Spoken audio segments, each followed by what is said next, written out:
eu sou também o diretor da Faculdade de Teologia aqui.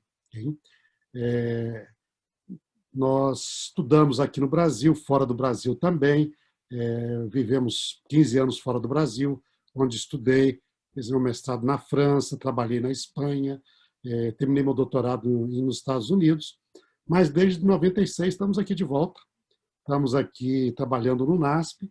Durante 4 anos estive trabalhando na divisão em Brasília, durante os anos 2012 a 2015, não é?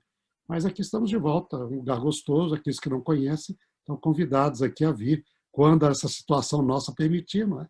Para conhecer aqui o NASP Engenheiro Coelho e tudo aqui que a igreja tem para os jovens adventistas e também para as famílias, para o serviço à igreja aqui. Tá? Então, em princípio, em geral, acho que é isso aí.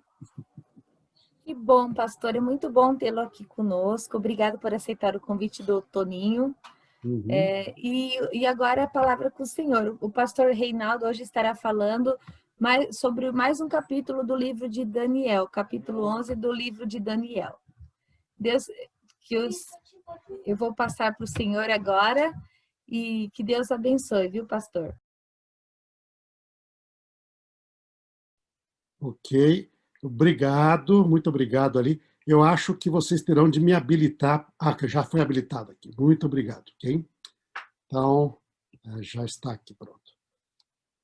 Ok, queridos irmãos, amigos aí da Vila Formosa, novamente boa noite, é um prazer estar aqui com vocês. Não é? Realmente eu vejo que Deus ama muito o povo daí de Vila Formosa, porque vocês foram abençoados no passado e foi um marco, não é? Mas isso mostra da graça de Deus, do interesse de Deus, não é? Me lembra muito como Paulo foi a Corinto e daí Deus falou para ele, olha, eu tenho muito povo aqui. Então, Paulo trabalha duro aí, porque eu quero salvar esses meus filhos e minhas filhas, não é? Eu creio que a mesma coisa aconteceu aí na Vila Formosa. Deus tinha muito povo aí, trouxe uma grande bênção, não é? Eu creio que vocês, como igreja, têm vivido esta bênção de Deus e compartilhado o Evangelho. Agora, celebrando esses 20 anos daquele evento marcante, não é? Mas eu creio que continuam dando testemunho e sendo instrumentos de Deus para que muitos possam conhecer a palavra de Deus. Então, realmente é um prazer. O Toninho é alguém que entrou em contato com a gente, muito simpático, etc. Então, quase não tem como dizer não, não é? Então, aí aqui estamos. Mas não é só por isso, não. É para a apreciação do carinho de vocês, a apreciação de estar com vocês aqui e estudarmos. Este que provavelmente é a profecia mais detalhada de toda a Bíblia. Okay? Então, não é só do livro de Daniel, é de toda a Bíblia. E como ela tem muitos detalhes, aí, de vez em quando, fica difícil de interpretar, porque para encaixar, saber qual que foi realmente o cumprimento e qual será, né? Porque ela também fala, uma parte dela ainda fala do futuro. Então, nós convido você que está acompanhando ali, não é? A abrir a sua Bíblia, pegue a sua Bíblia, né? Abra lá no livro de Daniel, capítulo 11, okay? E vamos seguir neste estudo deste capítulo, que é um capítulo detalhado e provavelmente um dos capítulos mais difíceis de interpretação do livro de Daniel, okay? Naquilo que diz respeito aos dados que estão ali e o que ele fala sobre o futuro. Então, ok? Já abriu a sua Bíblia no livro de Daniel? Okay? Vamos aqui também no caso, okay? Eu vou aproveitar aqui e...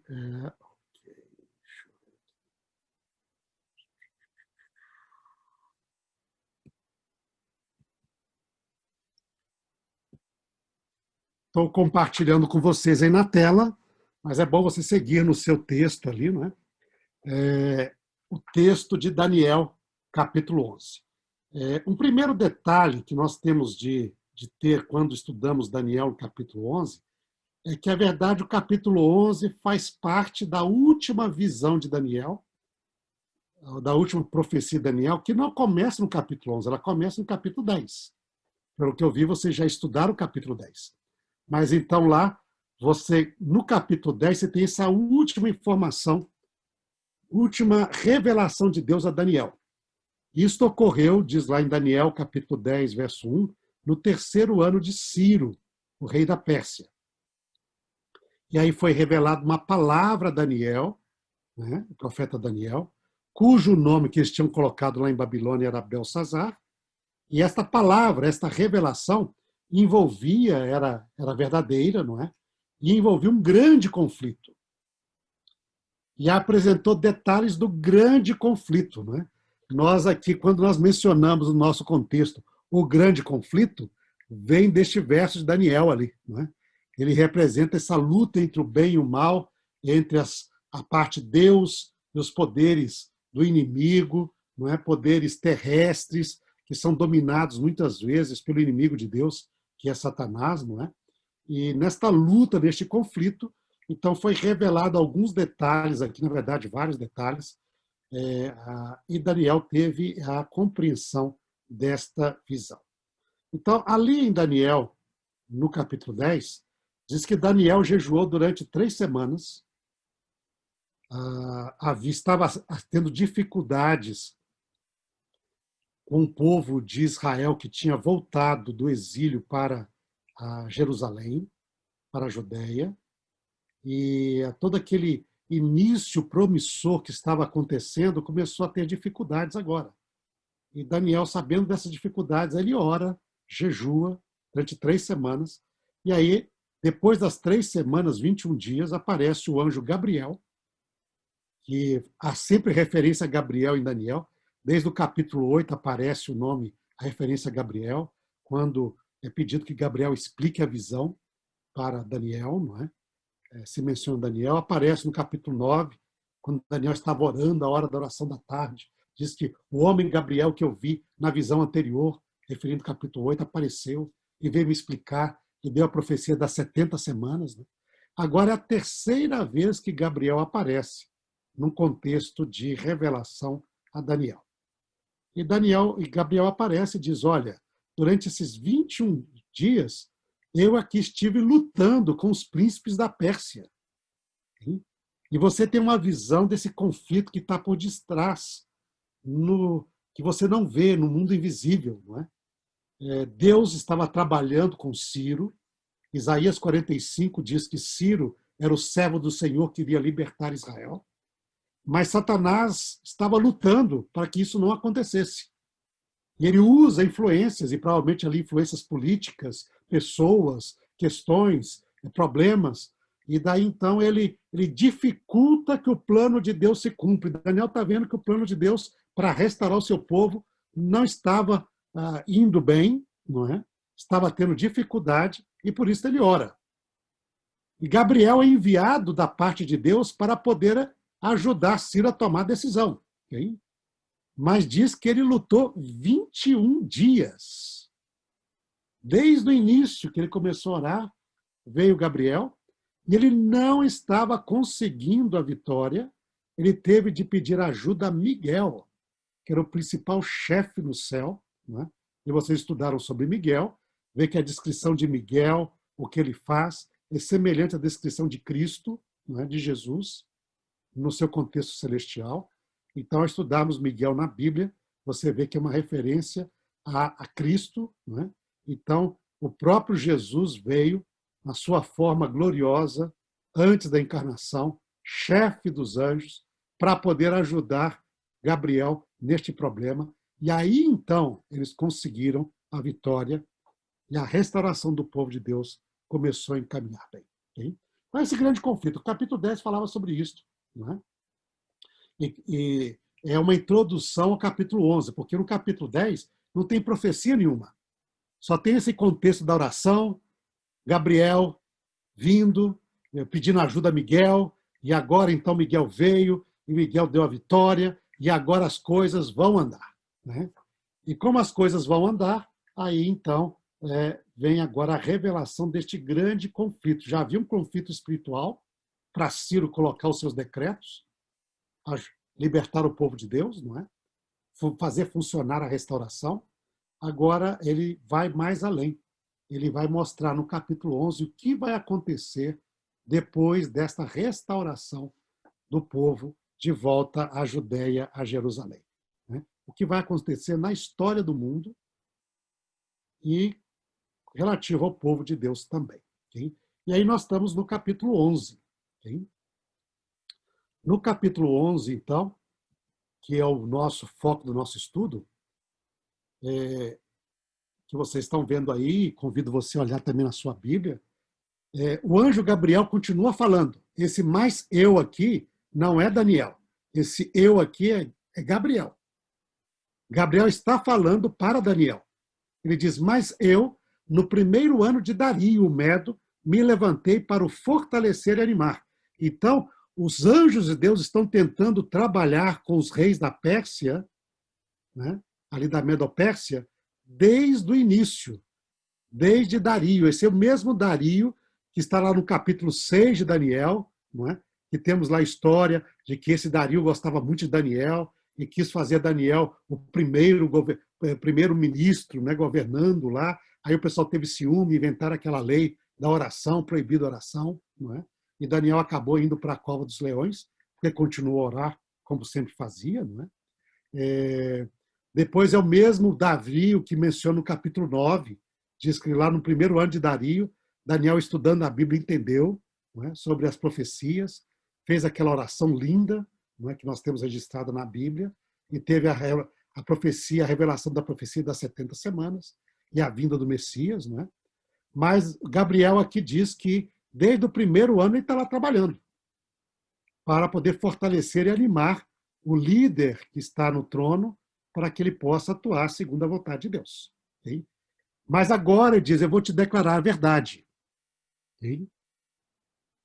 E ele declara ali, eis que ainda 3 reis se levantarão na Pérsia, e o quarto será acumulado de grandes riquezas, mais do que todos, e tornado forte por suas riquezas, e empregará tudo contra o reino da Grécia. Okay? Então, a profecia é bem específica. Ela fala sobre o reino da Pérsia. Fala que haveria 3 reis que se levantariam, e o quarto teria muitas riquezas, mais que todos os anteriores. E ele, animado com essas riquezas, ele ia então atacar com tudo, com todas as suas forças, o reino da Grécia. Okay?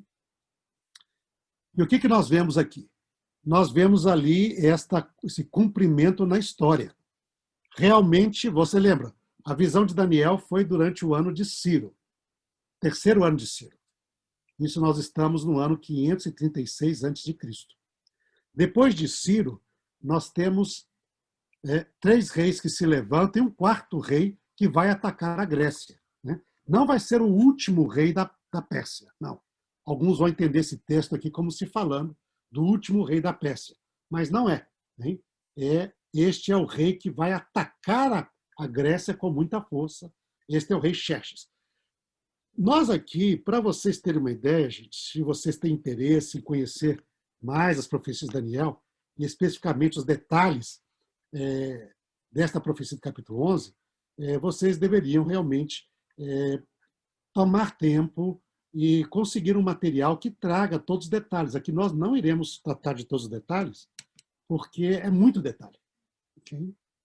Nós teríamos de ter muito tempo para poder trabalhar todos os detalhes. Okay? Eu vou dar só alguns exemplos. Okay?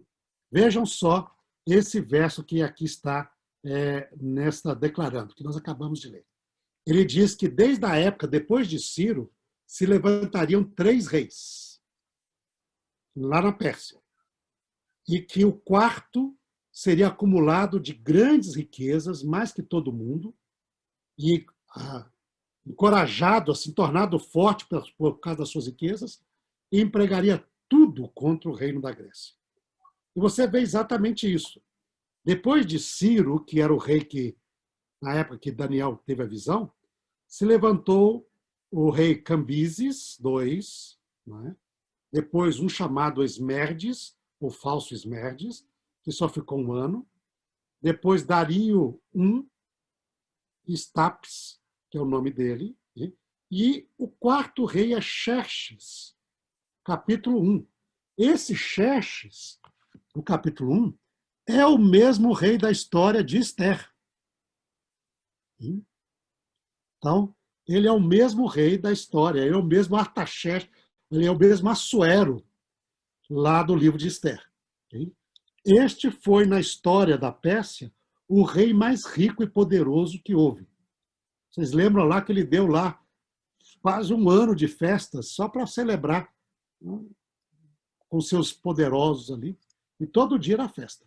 Okay? E ele realmente era muito poderoso e conta que este rei Xerxes, então, ele vai empregar um exército lá de mais de 2 milhões de pessoas para atacar a Grécia, com barcos, com navios. Né? Ele chega na Grécia e vai corromper, vai tentar comprar os gregos, ou seja, pessoas que traíssem os gregos, os seus compatriotas, com ouro e com dons de pedras preciosas. Não é? Ele investe tudo, hein? Mas ele não consegue vencer, ele perde. Hein? E é interessante, ele diz, o quarto rei, realmente o quarto rei, vai ficar muito rico e ele vai investir tudo quanto a Grécia. E aí já para a história com respeito à Pérsia. Hein?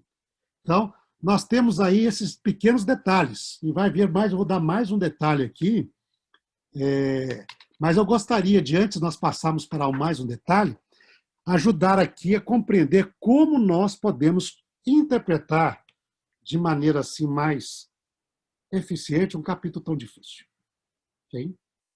E aí este será o nosso segredo, a parte principal do nosso estudo dessa noite. E depois disso eu estarei mandando esse material para o Toninho, que poderá então compartilhar com aqueles que quiserem. Tá? Então é o seguinte, gostaria aqui de...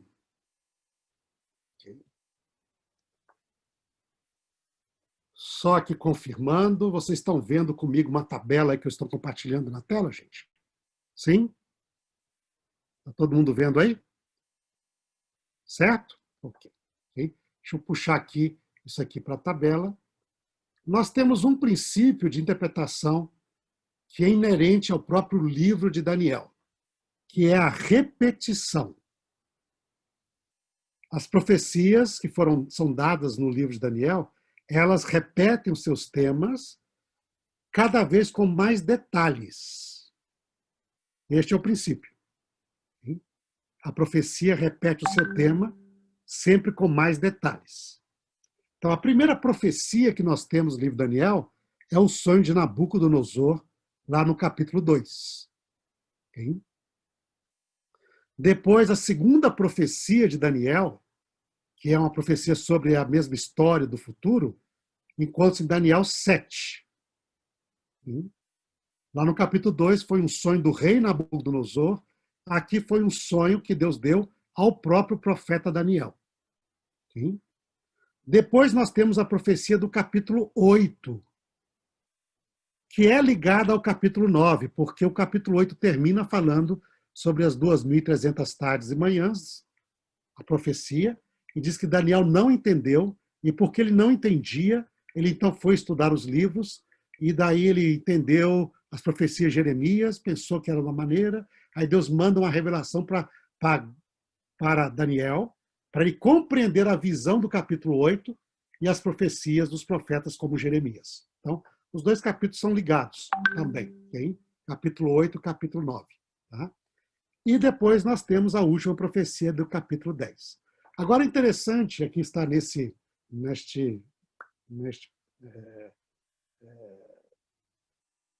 esquema que está apresentado aqui, ou neste gráfico aqui, né, que sobre a repetição de detalhes e a ligação de uma profecia com a outra. Okay? Então, nós temos primeiro o capítulo 2, nós temos lá o reino de Babilônia, que durou até de 612 a 539 a.C., não é? E você tem lá a referência à cabeça de ouro e no capítulo 7 ao leão. Okay? E aqui diz lá que o reino foi concedido à Babilônia por Deus, foi Deus que deu esse reino, não é? E depois nós temos esses detalhes aí do leão com asas de águia asas foram arrancadas, pôs de pé e foi lhe dado o coração de homem. Okay? Mas depois disso acaba a Babilônia. Babilônia já não é mais referida, porque já começa o período em que a Medopérsia ou Pérsia irá dominar. Okay? Aí nós temos um segundo reino, que é os peitos de prata. Okay? E vocês veem, diz, lá em capítulo 2 só diz que seria inferior. Okay? Quando você vai para capítulo 7, fala sobre o urso. Aí diz que o urso guarda a mesma proporção de relação sobre superioridade e inferioridade como ouro tem com prata. Então, leão, urso. Mas daí dá um detalhe, que não tinha antes, né? Que ele é levantado mais de um lado que do outro. Ele tem 3 costelas na boca, e ele come muita carne. Então, ele dá mais detalhes sobre isso. Okay? E que nós vamos entender mais adiante o que isso quer dizer. Bem? Depois, o terceiro reino, que é o bronze, diz lá em capítulo 2 que dá um detalhe, diz, ele terá domínio sobre toda a terra. Um reino de bronze que terá domínio sobre toda a terra. É só isso que diz. Aí, quando chegamos no capítulo 7, diz lá que é o leopardo, tem 4 asas, 4 cabeças. Não fala a razão das cabeças, mas diz, e lhe foi dado domínio. A palavra domínio é repetida. Okay? Vocês estão vendo, então, que existe uma ligação e traz mais informações. Hein? Aí, quando você avança para a profecia seguinte, ela dá mais informações. Aí nós temos lá Daniel 8.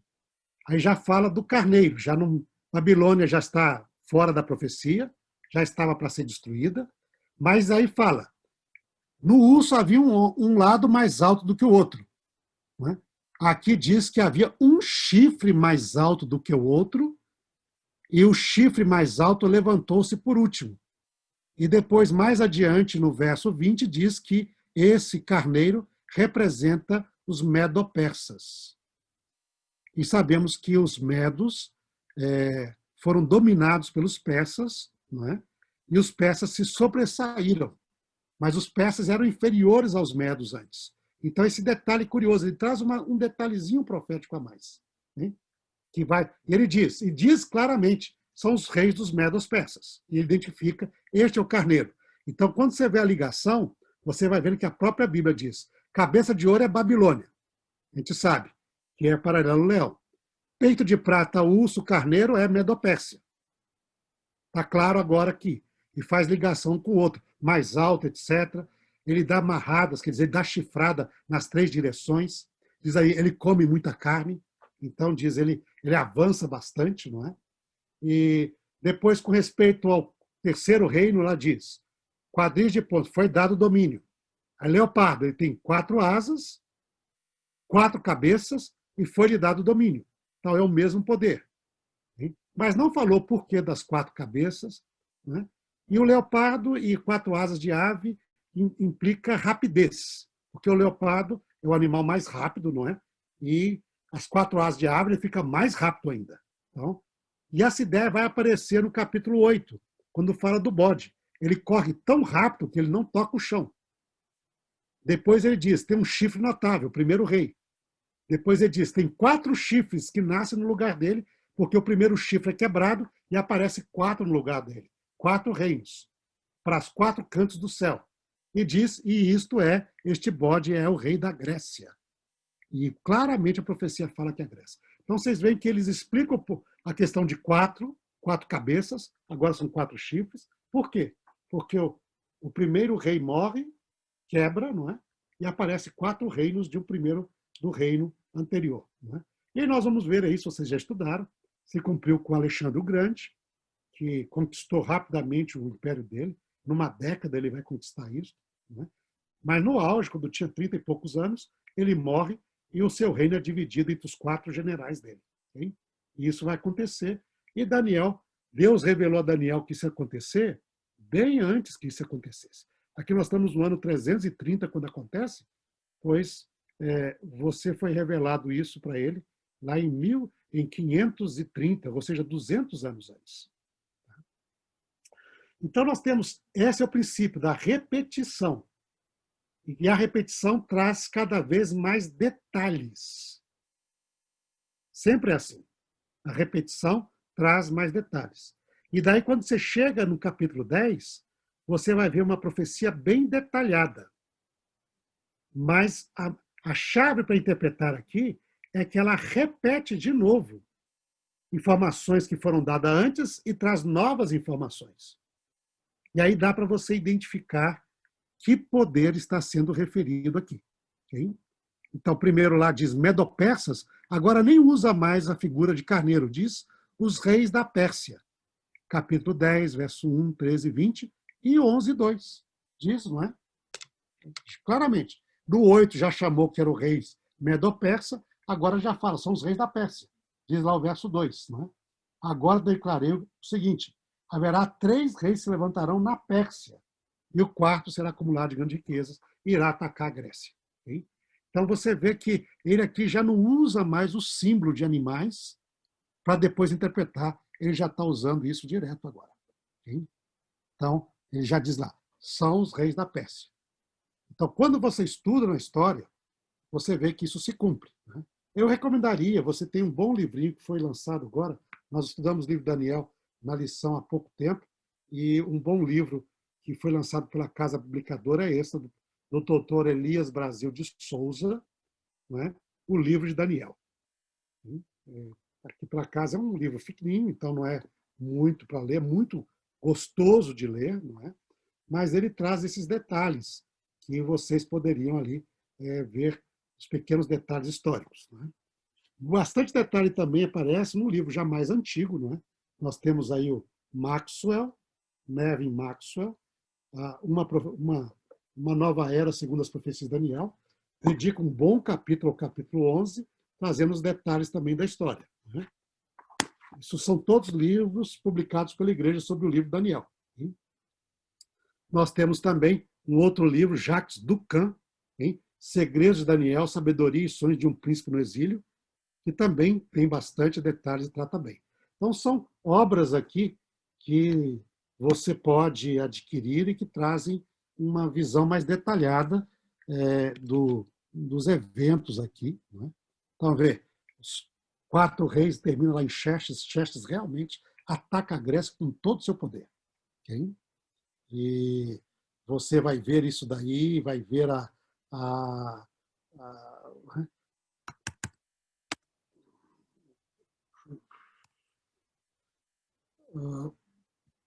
na história se cumprindo, não é? E aí vai levantar mais detalhes aí. Vejam, quando nós voltamos então aqui ao nosso texto, não é? Bíblico, veja os detalhes aqui no verso 3. Okay? Então diz, depois se levantará um poderoso rei, que reinará com grande domínio, e fará o que lhe aprouver.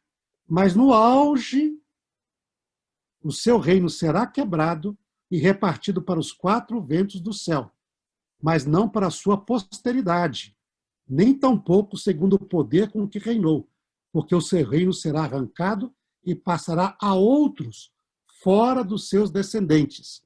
Veja, aqui é a mesma informação que aparece lá em Daniel, nós vemos ali no capítulo 8. Se você for lá no capítulo 8, você vê lá, e poderíamos aqui, não é?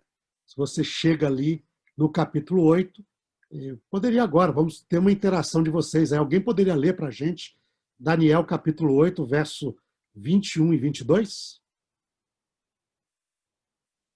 Sim?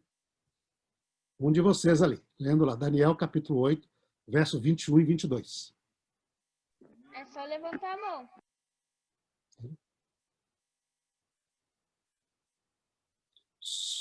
Aí talvez, eu não sei como seria aí, alguém se manifesta ali, o Ocione Rodrigues ali levantou a mão, poderia ler, aí teríamos de abrir ali o microfone do Ocione. Pois bem, então é aberto, Ocione, por favor. Mas o bode peludo é o rei da Grécia. O chifre grande entre os olhos é o primeiro rei. Verso 22. O ter sido quebrado, levantando-se 4 em lugar dele, significa que 4 reinos se levantarão deste povo, mas não com força igual a que ele tinha. Então, veja que é a mesma informação, só que aqui você tem mais detalhes. Vejam lá que quando nós temos detalhe ali, não é? Você vai aqui com mais detalhes e diz lá, não é? No versos 3 e 4. Olha, o seu reino será quebrado, né? Será um poderoso rei, reinará com grande domínio. Isso representa Alexandre o Grande, que ficou tão famoso, Alexandre Magno, né? Também chamado ali. E o nome Alexandre, que é tão comum no mundo, vem exatamente desse personagem histórico, né? Que popularizou esse nome. E até hoje muita gente ainda continua a dar nome Alexandre aí, porque Alexandre Magno marcou a história. Foi um grande rei, foi poderoso, não é? Foi super rápido. Imagina, ele saiu da Grécia e foi até a Índia, conquistando, e foi até o Egito, e isso é uma região extremamente longe. Okay? E na época lá, atravessando montanhas altas, 4.000, 5.000, 7.000 metros, passando os vales ali no meio do Himalaia, ou da parte ali, para chegar até o norte da Índia, chegar quase na fronteira com a China. E tudo isso ele fez andando a cavalo. Não tinha transporte público rápido que nós temos hoje. Ele fez isso ganhando batalhas, guerras, etc. Em uma década conquistou toda a região do mundo, não é? Que vai desde o sul da Rússia até o norte do Egito, desde a Europa até quase a China. Okay? É uma região gigantesca. Okay? Os Estados Unidos está lá no Afeganistão, que faz parte dessa região que ele conquistou, já há algumas décadas, e não consegue passar daqui. Imagina. Como é complicado o negócio. Né? No entanto, Alexandre o Grande foi extraordinário. Mas quando ele está com esse grande poder, no auge do seu poder, ele morre. Morre na juventude, 30 e poucos anos. E aí o texto bíblico diz aqui que ele iria morrer, e no lugar dele se levantaria um outro reino, 4 reinos, né? Mas não com o seu poder, porque o seu reino não passaria para a sua posteridade, para os seus descendentes.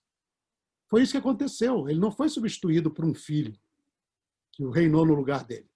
Ele foi substituído porque ele era tão jovem que nem tinha esses herdeiros possíveis ali. Não é? Ele foi substituído pelos seus generais, que daí vão repartir o reino de Alexandre o grande reino da Grécia, em 4 reinos, não é? Entre os 4 generais de Alexandre o Grande. E foi assim que aconteceu. Vocês já estudaram isso lá em Daniel 8, né? Cassandro, Lisímaco, Ptolomeu e Seleuco são os 4 generais que vão herdar este reino, não é? E o texto bíblico fala exatamente isso. Vai aparecer 4 reinos, mas não serão os descendentes desse rei que irão reinar no lugar dele. Né? Serão pessoas fora da sua posteridade. Então veja como a profecia começa a entrar nos detalhes. Né? E isso, para mim, é extraordinário. Uma vez com um amigo, estava estudando a Bíblia, um amigo de São Paulo, morava mais na região da Cantareira ali. Né? E ele dizia, mas Reinaldo, como você diz que a profecia é algo extraordinário? Eu falei assim, olha, o nome dele era Carlos. Eu falei assim, Carlos, se a profecia fosse aquele tipo de profecia de horóscopo, né? Hoje você vai encontrar alguém importante na sua vida. Hoje vai ser um bom dia para você. Ou amanhã vai ser um dia ruim. Amanhã... Não, esse tipo de profecia qualquer um pode fazer. Se você encontrar alguém importante, você diz, deu certo. Se não encontrar ninguém, diz, bom, também, né? É tão vago, sabe? É tão vago que pode se cumprir. Mas o interessante são os detalhes. Quando a pessoa diz o seguinte, olha, depois do rei atual, que é Ciro, se levantarão 4 reis. Mas na Pérsia, são 3 reis e um 4. Esse 4 vai ser muito rico. Okay? E ele vai empregar, encorajado pela sua riqueza, ele vai atacar a Grécia. Okay? Ora, esses detalhes não são profecia de horóscopo. Isso é profecia com detalhe. Mas isso aconteceu cerca de quase 150 anos depois de Daniel. Então, imagina você falar agora que daqui, depois do nosso presidente, terão mais tantos reis, não é? E tantos presidentes, depois um quarto presidente, e que esse quarto presidente vai resolver atacar os Estados Unidos. É mais ou menos isso que você está falando. Okay? Vai ter um quarto presidente do Brasil, que o Brasil vai se tornar muito próspero, ele vai ficar muito poderoso, e aí ele vai atacar os Estados Unidos. Okay? Mas vai perder. Mas depois vai aparecer um outro poder, né, que vai ser grande, poderoso, mas no auge do poder dele ele vai cair e vai aparecer 4 reinos no lugar dele, mas não serão seus descendentes. Então, estes são os detalhes da profecia que mostram que a profecia não é simplesmente uma previsão qualquer. Ela é um anúncio do futuro de um Deus que conhece o futuro.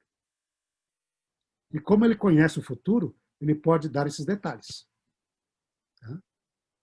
Então, por isso, a profecia de Daniel e de várias partes é extraordinária por causa dos detalhes. E aqui ela vai a muitos detalhes. Vejam aqui, nós vamos dar um outro exemplo. Nós já vimos 2 exemplos. Com os reis da Pérsia, depois com a Grécia, com Alexandre o Grande e os seus generais, o que iria acontecer.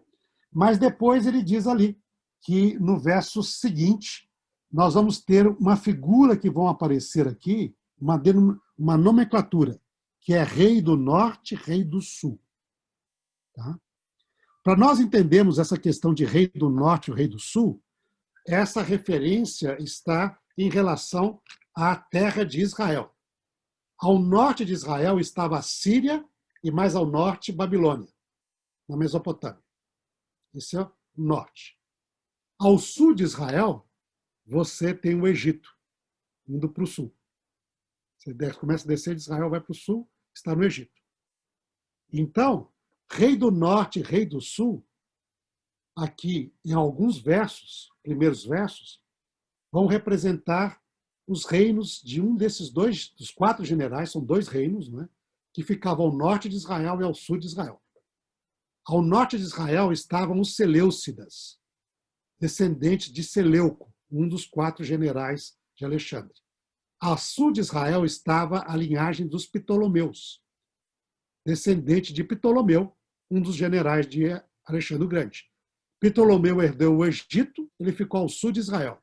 Seleuco herdou a Síria e a Babilônia, ele ficou ao norte de Israel. Então, rei do norte quer dizer os reis da descendência desse general chamado Seleuco, e reis do sul quer dizer os reis descendentes de Ptolomeus. Mas depois essa nomenclatura ela vai continuar em Daniel para outros poderes além desses reis seleucidas, sempre com foco na terra de Israel. Vai ter rei do norte, rei do sul, rei do norte, rei do sul, e aí nós vamos ver como que o paralelismo da Bíblia nos ajuda a identificar quem são estes reis, que vão continuar numa batalha até o final da história humana. Okay? Então, para identificar isto, a gente vê novamente aquele paralelismo que nós vimos ali naquele gráfico, naquela tabela. Né? Então, vejam lá, o paralelo está ali, rei poderoso, seu reino é quebrado, que nem um chifre é quebrado, repartido aos 4 ventos, né? 4 reinos surgem no lugar, não é? E aí aparece as lutas entre o norte e o sul, okay? Que pertencem ao reino da Grécia. E aqui começam alguns detalhes. Eu vou dar aqui o meu último exemplo de detalhes, não é? Para esse estudo, e depois voltaria aqui para a parte da minha contribuição para a compreensão geral, desculpa aqui, hein? De toda a profecia, tá bom? Voltamos aqui então. Vejam lá o que está escrito aqui, né? Porque o que a profecia vai falar aqui, vai tocar um nome, inclusive, de alguém que está aqui conosco e que nos dirigiu em oração, logo no início. Okay? Vejam ali, diz assim, quando diz, fora seu descendente, diz, o rei do sul será forte. Isso quer dizer os descendentes de Ptolomeu. Ele será forte, como também um dos seus príncipes. Este será mais forte do que ele e reinará, e será grande o seu domínio. Mas ao cabo do ano, eles se aliarão um com o outro, e a filha do rei do sul casará com o rei do norte, para estabelecer a concórdia. Ela, porém, não conservará a força do seu braço, e ele não permanecerá, nem o seu braço, porque ela será entregue, bem assim como aqui a trouxeram, e seu pai, e o que a tomou por sua naqueles tempos. Então fala lá que haveria o rei do sul, não é? Seria forte, e realmente quando nós olhamos o início da história, nós vemos que os Ptolomeus que dominaram o sul, no início eles estavam bem fortes. E lá os descendentes de Seleuco que ficaram ao norte de Israel, que ficaram na Síria, em Babilônia, eles foram atacados por outros gregos e tiveram de fugir para o Egito. E depois lá do Egito, os descendentes de Ptolomeu, ajudaram a esses descendentes de Seleuco a reconquistar a Síria e Babilônia. E fortaleceram. Mas quando os Seleucos de novo ficaram fortes, aí eles começaram a ter guerra um com o outro. Para fazer a paz, e isso aí logo no início desse período, o rei do sul, o rei do Egito, o Ptolomeu, propôs o casamento da sua filha Berenice, não, este é o nome, e dessa história, o nome Berenice começou a ficar famoso, viu, Berenice? Pelo mundo todo. Então, essa princesa, que era descendente dos Ptolomeus, se casou com o neto do rei do norte, que era o rei do descendente de Seleuco. Se casou com ele, etc. Mas quando esse rei do norte, que favoreceu esse casamento, morreu, a rainha, mãe, fez um complô e matou o filho dela, matou Berenice e matou o filho deles. Porque ela queria tomar o trono para ela. E para outros que eles queriam lá. E foi isso que está escrito aqui. Vai ter casamento da filha, vai tentar fazer a paz. Quando o rei lá do Egito ficou sabendo que a filha dele foi assassinada, ele foi com tudo para atacar a região lá da Síria e Babilônia, onde estava o chamado rei do norte, descendente dos Seleucos. E realmente ele devastou. E voltou. E aí começou guerras entre um e outro, e Israel no meio. Uma hora, e toda vez que passava lá, o povo de Israel sofria nas mãos de um e nas mãos dos outros. Então, Israel estava no meio dessa guerra entre essas duas potências helênicas, como são chamadas ali. E é isso que vai estar descrevendo os versos seguintes dessa luta entre rei do norte e rei do sul. Mas daí, agora eu gostaria de contribuir com vocês aqui, gente, para essa compreensão nossa do resto da profecia. Aqui é um pequeno... Os autores, alguns olham de uma maneira um pouco diferente, não é? O mesmo Elias Brasil aqui, que fez seu comentário, ele acha que essas guerras de lutas entre os reis gregos do sul e do norte vão até o verso 15, outros acham que vão até o verso 13, não é? Mas o segredo para interpretar o resto da profecia, e ajudar a interpretar a profecia, não é? É exatamente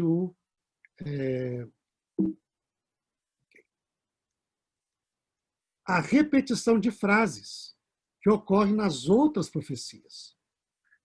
Então, vejam, falando agora no verso 14 a 31 sobre o rei do norte, fala que ele vai contra o sul e contra a terra gloriosa. Essa mesma expressão é usada para a ponta pequena que aparece no capítulo 8, que vai muito forte para o sul, para o oriente e para a terra gloriosa. Diz que ele atinge o exército do céu. Lá no verso 15 aqui do capítulo 11 diz que ele vai contra o povo escolhido. Diz que ele vai contra o príncipe e a santa aliança.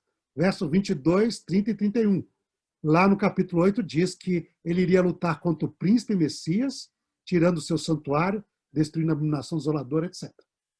Então, você vai príncipe aqui, ele luta contra o príncipe e a príncipe, e santa aliança aqui, não é? Representando aqui a aliança bíblica. Então, quando você olha isso daqui, com as profecias, este rei do norte aqui, a partir do verso 14 ou verso 16, depende aí de uma interpretação, seria o mesmo que a ponta pequena do capítulo 8, que seria o mesmo que o animal terrível do capítulo 7, que seria o mesmo que a perna de ferro, ou seria Roma pagã. Mesmas expressões existem para esses mesmos poderes. Okay? São repetidos. Tá? Depois você vai ver lá, Rei do Norte, mais adiante, no verso 31 a 45, nosso capítulo aqui, depois aparece também as referências ao tempo aqui, no capítulo 12, é tudo uma mesma profecia, né? Diz que ele age segundo sua vontade e perverte muitos. Lá no capítulo 8 diz que a ponta pequena seria astuta, prosperaria o engano e destruiria muitos. Minha expressão muitos e muitos aqui. Diz que ele destrói os entendidos dentre o povo. Diz que ele destrói os poderosos e o povo santo. Diz que ele se opõe e blasfema contra Deus. Aqui diz que ele lança a verdade por terra. Diz que o contínuo foi tirado, o santuário profanado, a abominação desoladora foi estabelecida. Né? Diz que o contínuo tirado, o santuário é profanado. E daí ele diz, tenta destruir o povo de Deus. Hein? E ele vai contra o príncipe do povo de Deus aqui. E aí diz, mesma coisa lá do animal terrível lá, chifre pequeno de olhos como boca de homem, fala contra Deus, contra o Altíssimo, persegue os santos, muda os tempos e a lei. E todo esse terceiro poder está ligado com um tempo definido. Aqui são 3 tempos e meio, aqui 2.300 tardes e manhãs, não é? Para o início do juízo, e aqui 3 tempos e meio de novo, é repetido, que nem no capítulo 7. Depois fala de 1.290 dias, 1.335, mas isso já é o capítulo 12 que vocês irão estudar na próxima vez, né? Na sessão de estudo. Depois você tem sempre a referência a um juízo divino. Aqui a pedra cortada sem auxílio de mão, que fere a estátua, esmiuça depois da estátua, no capítulo 2, torna uma grande montanha, reino de Deus que jamais passará. Lá no capítulo 7 é o juízo divino, tronos estabelecidos, livros abertos, chifre pequeno, animal terrível, morto, queimado, juízo sobre os animais, filho do homem aparece, recebe o reino, o domínio, os santos recebem o reino. Aqui no capítulo 8 e 9, fala sobre o tempo do santuário, não é? Então, o santuário será justificado, ponta pequena, né? Será quebrada sem esforços de mãos. Okay? E aí vem com a solução do problema do pecado, com o Messias, seu sacrifício, etc. Tal. E aí fala, juízo divino, tempo determinado para o juízo divino, esse reino vai conseguir, vai durar, não é? Mas o reino do norte chegará ao seu fim, não haverá quem o socorra. Miguel se levanta para libertar o povo de Deus. Né? Então, quando nós temos esse paralelismo, ele nos ajuda a interpretar, tá? Essas profecias. Então, quando nós olhamos aqui, para agora simplificar e deixar aí para as perguntas de vocês, okay? Quando nós olhamos aqui, a gente consegue ver nesse paralelismo, identificar vários aspectos desses poderes. Okay? Principalmente o poder chamado Reino do Norte é bem trabalhado na profecia de Daniel. Tá? Então, nós temos aí referência aos reis persas, não há dúvida. Referência à Grécia também é bem clara. O rei poderoso que morre, dividido em 4 reinos, não é? E depois a luta entre eles ali. Já começa a ficar um pouquinho mais a questão de ver onde que Roma aparece. Mas tem expressões claras e Roma é chamada de Reino do Norte. Então agora já não são mais os reis gregos.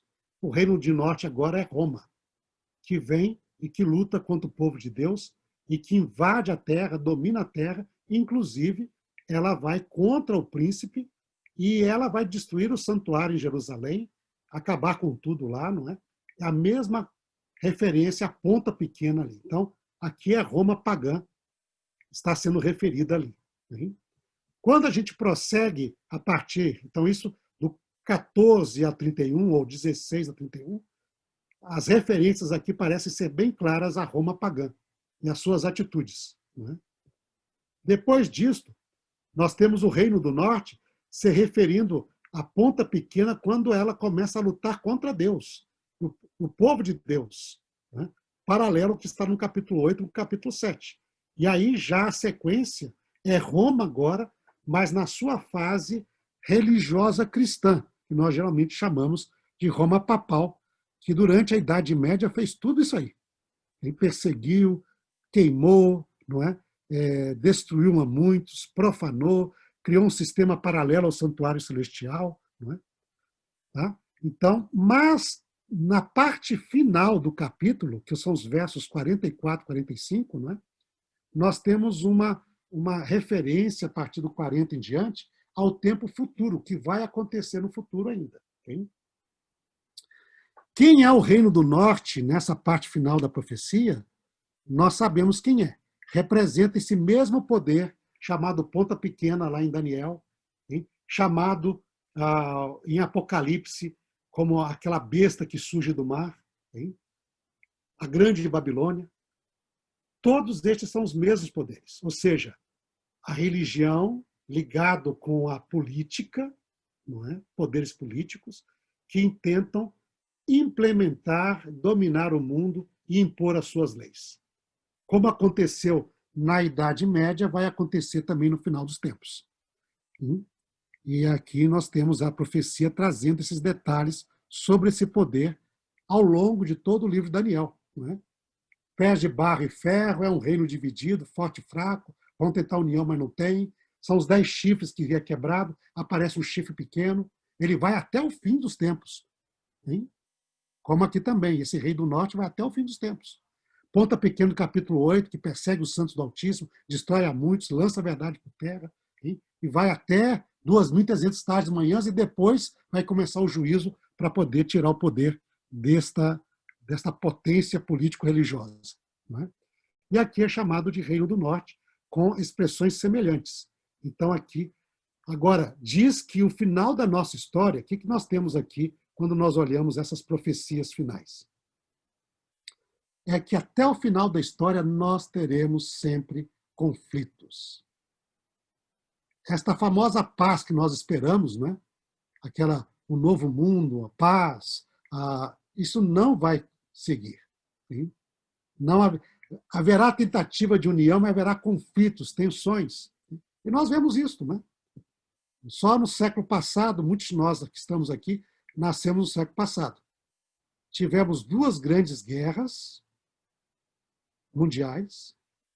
Okay? Tivemos pequenas outras guerras locais ali, como do Vietnã, da Coreia. Não é?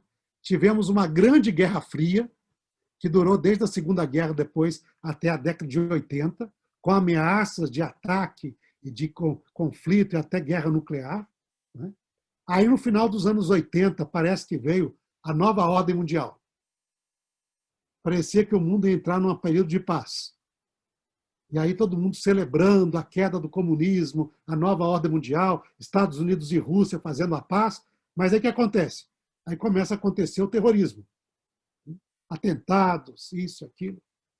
E aquela nova ordem mundial tão pacífica que parecia, acabou virando uma série de atentados, torres gêmeas e atentados à bomba na Europa e etc. lá. Então, sem paz. Né? E agora nós estamos aqui nesse contexto ali, estamos vendo ali potências mundiais como Estados Unidos, China, Rússia e até Coreia do Norte querendo entrar aí na briga aí, mas tem tensão. Irã dizendo que vai se apertar, tem guerra. Não é? Então, nós estamos... Esta é a ideia bíblica que haverá tensões até o fim. Okay? A profecia, de um lado, ela nos dá detalhes suficientes para nós sabermos, alguns detalhes sabemos no tempo que nós estamos. Por exemplo, quem é o reino do norte em Daniel 11, para o tempo do fim, nós sabemos que é esse mesmo poder, chamado chifre pequeno nas outras profecias de Daniel, e chamado também de a grande Babilônia, as bestas ali, besta do mar, besta da terra, que vai tentar impor as suas leis, se nem ninguém pode nem comprar nem vender. As profecias de Daniel e Apocalipse apontam que esse poder é o mesmo. As expressões são usadas as mesmas. Sim? Até a aparência, Daniel, quando vai falar desse poder, João, quando vai falar desse poder, recupera Daniel, porque a besta que ele vê é leão, leopardo, urso, não é? E tem dentes de ferro, tem 10 chifres, que nem Daniel. pega os 4 animais de Daniel e mistura num só. E diz, são os poderes que estão ali. Então, este é o mesmo poder que aparece em Daniel. Então, nós sabemos que este poder político-religioso, ele vai durar até o fim da história e vai tentar impor e vai vencer. Mas ele terá um outro poder, que seria seu inimigo, chamado de Rei do Sul, que lá no início são os reis do Egito, lutando contra os seus primos lá do norte, que eram os gregos lá, descendentes de Seleucido. Mas para o final da história, nós não sabemos realmente quem é este Rei do Sul. Sabe que o Rei do Norte, que é esse poder que a profecia descreve, sempre terá poderes inimigos lutando contra ele. Quem é o Rei do Sul? A Bíblia não é clara. Sobre o Rei do Norte, ela é bem detalhada. Sobre o Rei do Sul, nessa parte final da história, ela não é detalhada. Eu já vi no meio adventista, por exemplo, quando havia o conflito Estados Unidos e Rússia, dizia que os Estados Unidos, unido ali com, segundo a profecia bíblica, faz parte desse poderio do Rei do Norte. E também está certo. Sim? Corresponde bem à profecia do Apocalipse lá, as bestas, né, a união delas, trabalhando juntas, etc. Não há problema. Então, mas aí, então o Rei do Sul é a Rússia, porque a Rússia é inimigo dos Estados Unidos. Aí quando a Rússia caiu e começaram os atentados, aí a pessoa diz, a ação é o extremismo muçulmano, que é o Rei do Sul. Tá? Porque está lutando contra os Estados Unidos, aí, contra os europeus, não é? Contra a religião cristã. Então, são os muçulmanos, extremistas. Né? Mas agora a China está aí também aparecendo, querendo tomar conta. E já tem gente falando, não, esse Rei do Sul é a China, que está querendo combater lá. Hein? Aí um diz, não, é a Rússia, o Putin está querendo voltar. Não, são os terroristas. Né? Então, nós não sabemos direito quem é esse Rei do Sul. Hein? Desculpa. Alguns no nosso meio adventista é muito comum a ideia de que mais do que representar um poder específico, representa uma ideologia. Rei do Norte sempre ligado à Babilônia. Então, esse poder que representa a Babilônia que nós vemos na profecia. Rei do Sul ligado ao Egito. E o Egito perguntou, quem é Deus? Para que obedeça. Então, Rei do Sul seria toda ideologia como o ateísmo, não é?